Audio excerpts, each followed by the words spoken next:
काशी अंतर्यामी जय गिरि उमा महे आदि शक्ति है माँ तू भवानी काटो सकल करे। डीजे छोटू लावर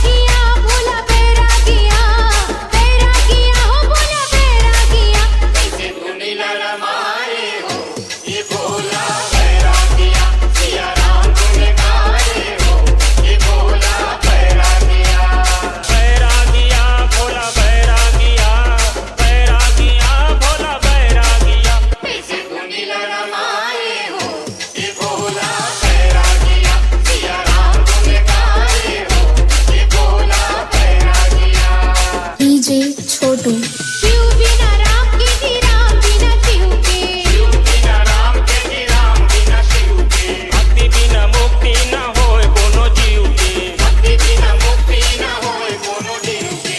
मोर भंगिया हो बाबा मोर भंगिया, मोर भंगिया हो बाबा मोर भंगिया, राम सकल सुनाए हो ये भोला बैरागिया, कैसे दुनिया रमाए हो ये भोला बैरागिया।